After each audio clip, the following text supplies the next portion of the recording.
Welcome back to another fun episode of South Baltimore Now. Nate Carper and Kevin Lynch are back on the podcast, and we've got a fantastic lineup for you today. First up, we have Russ Causey, who's the mastermind behind the annual Hoodstock concert, and the founder of the South Baltimore-based band Roses and Rust. Awesome band, by the way. And joining Russ, we have Lauren Bassard from Unified Community Connections, an organization dedicated to supporting individuals with disabilities. Lauren will share some incredible insights into the work they do and how events like Hoodstock help raise awareness and funds for their vital programs. So this year marks the 21st anniversary of Hoodstock. That's right, Hoodstock is officially old enough to drink. And there's more exciting news. Hoodstock will be held at a new venue this year, the Baltimore Museum of Industry, on Friday, October 18th. Get your tickets now. So BMI promises to add a unique charm to the event. And a special thanks to Little Havana for letting us come in today to record. If you haven't been here in a while, get down here and check them out. This is also a great place to host large events. So sit back, relax, and get ready for an inspiring conversation about music, community, and making a difference. Thanks for tuning in.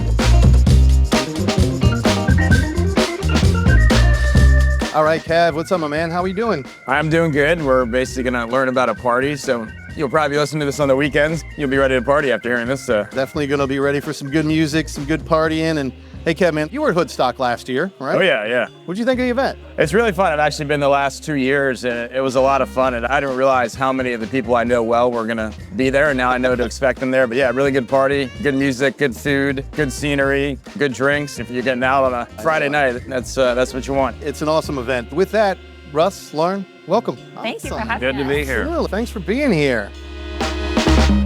I guess I'll throw this to Russ first because Hoodstock starts with you. You started Hoodstock 21 years ago, so just tell us a little bit about the origin story of that. So I was 10 years old. That's wishful thinking, clearly. I love to say that it started as a midlife crisis. You've heard me tell this story before. Yeah. But when I was approximately 44 years old, I asked for a guitar for Christmas from my wife, who couldn't believe it, never shown any interest in music in that sort of way. Got me one, and then that bottom line led to having a party at my house, which was in Otterbein at the time. And we called it Hoodstock because all the music that I was playing back then was music from the Woodstock era. And it just seemed to make sense that we're playing Woodstock era and we're playing it in the hood. So that's how the name came about. But it was not a charity event then. It was a party. It was not meant to be anything more than that, than people hearing somebody play guitar really badly with some other friends. And they got all their fill of that for sure. But to my surprise, everybody wanted to do it again the next year. And because I was on the board with Unified Community Connections, it just made sense to actually make this a charity and do good while having fun, which has really become our slogan since. That's awesome. And Lauren, can you tell us a little bit about you and what you do at Unified, and maybe just a little about Unified itself? Yeah, sure. So I'm the director of development there. I'm in charge of the fundraising and marketing efforts for Unified Community Connections. Our mission is to really advance the independence and productivity of individuals with disabilities and get them living as fully independent as possible. So what I like about Hoodstock and Unified is that Unified also started as a grassroots organization, much like Hoodstock. We were created in 1953 by just like concerned parents and citizens of people with disabilities fighting for their rights to have access to education and housing and things like that, just rights to be independent. And we've just grown from there, much like Hoodstock. We've just grown from there. Yeah. Now we're a direct service provider, a major direct service provider for Maryland, and we provide 50 homes and apartments for individuals with disabilities getting 24-hour care. We provide community development services to get individuals, maybe not with like paid work, but volunteer work and just engagement in their communities and getting out and about. And then one of our more growing programs right now, I would say, is the assistive technology program. Obviously, with everything technology nowadays is just growing. So that's where we have our director of assistive technology work one-on-one, providing assessments and training on how to use communication devices so that individuals with disabilities, who some might not be nonverbal or some are, but to just voice their opinion, communicate with family and friends, and just our goal is to get them living as independently as possible. That's where they go. Russ, interesting hearing your story. I just interviewed a guy who has a new guitar shop in Federal Hill called galactic guitar exchange, and one of my questions was like, who's your clientele? Who's playing guitar? He's like, everyone. It's interesting to hear a story, talking to him just the other day about how really everybody from every demographics into guitar, and it's cool to hear how at a middle age you picked up a guitar, and obviously you have this band, Roses and Russ. So I guess tell us a little bit about how your band has progressed to what it is today, and how this event has taken the steps from just being a little neighborhood thing to at Baltimore Museum of Industry. Sure. And let me say on the guitar part, I don't know that everybody plays, but I'm proof that everybody can play it. As far as the band goes, what a hoot we have. We've got 6 people who come from all differing backgrounds. The one thing that is common among them all, though, is great musicians. I always say that we're a 6-member band, and I'm the 7th best musician in that band. And I mean that sincerely, because it's great musicians in this band. And maybe the best part is that everybody embraces the Hoodstock story and wanting to be a part of this charity event. And in fact, as a band, we do maybe 30 gigs a year, which is a lot for a band that's not doing this for a living. And probably somewhere in the neighborhood of 12 to 14 of those every year are charity events. So we really do use our music to give back. And that really is the whole focus and bottom line of Hoodstock. It was taking this fun thing of music and using it to give back to people who are in need and need a helping hand. And that's what we've accomplished with it. I'm really proud of it. Yeah, actually all the bands donate their time and energy for the event, which is a great gift to Unified, because as a nonprofit, our expenses are as tight as they can be, and to just have everybody donate their time is amazing. And most people in the bands that perform do have some direct connection to Unified. They've either been a former board member or they're on the committee. That is a big help to the event itself. I keep finding out that different dads that I see around the youth baseball and youth soccer fields are actually members of your band. So I know some of I see quite a few of your band members around the neighborhood. That's true. We are community involved. Yeah. And you obviously were a board member of Unified before all this started. So what drew you to that organization? Oh, that's a great question. It was one where someone who had no idea that it had a close meaning to me knew me as an entrepreneur and felt like that was needed on the board. And so I was invited. But little did he know that I had a sister who passed at age 12 who had significant disabilities and needed care 24/7. And so I lived in a household for the 12 years of her life where it was between my parents and myself to actually take care of her 24/7, because we did not have these resources that exist with Unified. And when you live that and you experience that, you really appreciate and understand the things that Unified does, the importance behind it, and how it really makes a significant difference in not only the lives of the individual with disability, but their family members as well. And obviously, Hoodstock has grown to be a big event. Saw so many of my friends there last year. Big crowd, record fundraising each year. I guess talk about the steps it took to get Hoodstock to where it is now. I'd love to say it was a master plan, but it wasn't. It was, we were having a good time, and it just became known each year that, hey, there's this party going on where people are doing good while having fun, and it just seemed to start drawing people. In the beginning, I will say that I was quite amazed at how the thing did grow. It went from the first year that it was a charity event. The guy just brought us a free beer here at Little Havanas. It's a beautiful world we're living in. It's part of being in a hood. That's right. See why Hoodstock's so successful. There's beauty in this world. They just throw money at us. The second Hoodstock had approximately 70 people in my backyard, and again, I think we raised $1,200 that year. Lauren keeps better records of that than I do. I remember the year at Outervine when we raised $10,000 for like the first time, and that was like, oh my gosh, let's celebrate, this is huge. I think once it became not less of a party, like a bigger party where we then incorporated like corporate sponsorships is when it really started to grow and develop. It was in your backyard for a couple of years. 2 years. The first year as a party, the second year as a charity event. Then it moved to the Outervine Pool, which you know well. Yep. And then it went to the B&O, and it's moved on from there. I used to be amazed at how the event has grown over the years. And the more I think about it, the more I'm amazed that everybody in the city doesn't attend this thing. Think about it. It's a $45 ticket that gets you all the food you can eat, all the beer and wine you can drink. 5 great bands are going to be performing. You can also buy alcohol, and you're doing this for good. You're actually helping people with the $45 ticket that you bought. So I'm actually instead of being amazed that it's grown, I'm sometimes amazed that we don't have 5,000 people at the event every year. Yeah. Really, it's a win. And come on, people, get out here. To describe the growth, say the first year, you know what, you said $1,200 that first year. Compared to last year, in our 20th year, we raised over $106,000. And in the 20 years we've been doing this, we've raised over $1.1 million for Unified Community Connections, which is just invaluable. And we have Russ to thank for this. It's just impacted so many people and family members like Russ said. It's what's helping Unified to not only continue to provide services, but to continue to provide services well and with the best care possible, the best resources, the best technology. All of the proceeds go into Unified. And we just really appreciate all that you've done and this baby that you've created for us. This baby's all grown up and it's 21 now. Well, it's a shame it's a podcast. You can't see me blushing, right? Oh, yeah. And at $45 a ticket, you're clearly getting a lot of people doing a lot of favors for you to pull it off of that price. So who are some of the partners and volunteers that help make this possible? That's a great question. Yeah, So we're let's very acknowledge it. grateful for our corporate sponsors and individual sponsors. We have had great success with Mari Donnelly and Parr. They're a long-standing sponsor. Science and Kirk, attorneys at law. Our banks are very supportive. Individuals, Russ himself, Nick and Anita Richardson, who've been a part of the Hoodstock family since the very beginning. We also have a very generous individual donor who likes to remain anonymous, but we have a lot of regular sponsors. But what I love is that every year we get new ones and every year we get new guests to attend. Like we also have a lot of regular guests. So we love to see new people.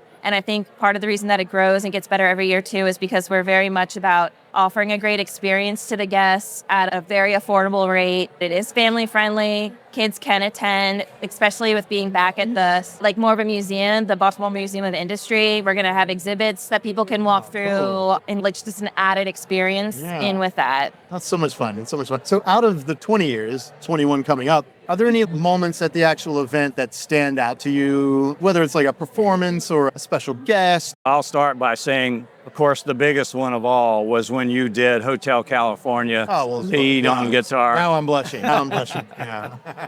It was awesome. I think hands down, it's all about focusing on the people that we're helping. And I think Lauren feels the same way. The first time we had wheelchair dancing, it just blew me away emotionally. And it just told me right then and there, we're doing something good. What we've got going here is doing everything that we had hoped for. Because not only is it helping get them the direct care services, but the smiles that it's putting on their face by having this event, that was beyond belief. I mean, everybody likes music, right? Even people with disabilities. And creating an event that they can come and enjoy just as much as anybody else, I think really speaks a lot. One of the things we try to do at this event is not make it, it's the anti-black tie event. So you're not coming to an event where there's going to be all these announcements and all these hitting you up for sponsorships and donations. We try to make it a true music event that's helping people. We spent a whole 15 minutes at this event where O.J. Brigance, and for those of you who don't know who, he's a former Raven player and a current Raven front office staff member who has ALS. He's bound to a wheelchair. Basically, the only thing he can move is his eyes now. And the assistive technology that Lauren was talking about, he uses, and he's able to communicate through that. And he actually presents an award to someone who receives services at Unified at each Hoodstock that is emblematic of someone who is taking this thing that they're living with and trying to find the best way possible to live their best life. And it is so heartwarming when you see the people who win these awards, because you can tell this is an individual. It's like, I don't care what I'm facing, I'm finding a way. And it's just, so yeah, that's a special part of Hoodstock. Yeah, it really is. The individuals that we support, they don't get a lot of recognition. So this is just a way that we can recognize their abilities, not their disabilities, and give them a moment to feel the pride that they deserve for everything they've accomplished. Yeah.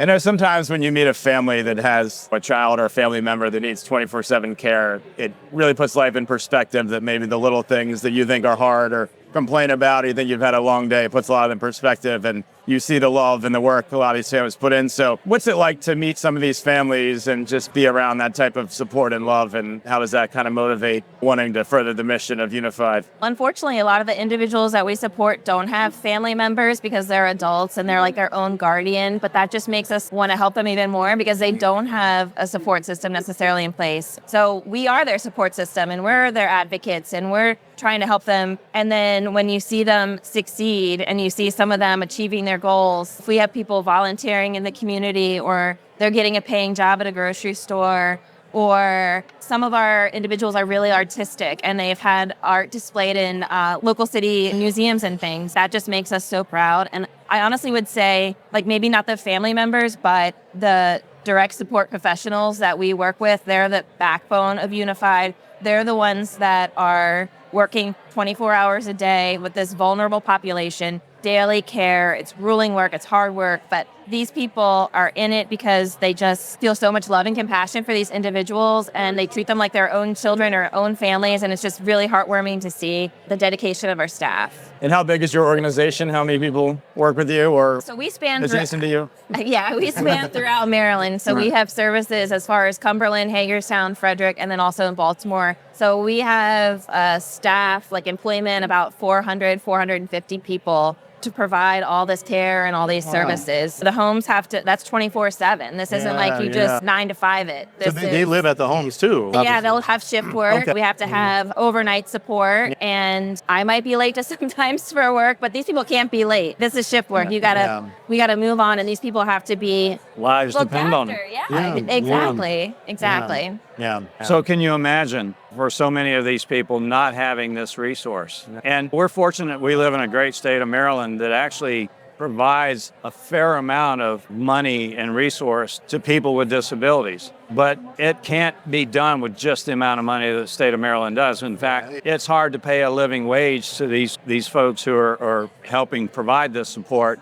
And so what we do through Hoodstock and the golf tournament and other things that Lauren does in her development role, that actually goes towards helping pay people something better than a living wage, because these people deserve it. They're working hard and they're doing good, and they need to be paid a reasonable wage. Or training for the staff. We want our staff to be at the top of their game, and we want to be a provider of choice and an employer of choice. We want to be able to provide the best care that we can. And let's sell some tickets to the event. What's some of the food we're going to see there? What drinks are going to be on tap? Who are the bands playing? I was going to say, because Russ was talking about like the taglines, and like the one thing that I really like about Hoodstock is the anti-black tie. We say no to black tie, yes to tie-dye. We've all been to galas. They're stuffy. We got to dress up. Like what I love about Hoodstock. Yeah, I'm a jeans and t-shirt kind of girl. But I mean, I still like a past hors d'oeuvre, no matter what. I'm just saying. You can wear your tie-dye, your bell-bottoms, whatever. We accept everybody. It's not a formal, stuffy sit-down dinner. We're going to have a buffet-style fried chicken, pulled pork, mac and cheese, desserts, appetizers. The food is going to be great. It's buffet-style.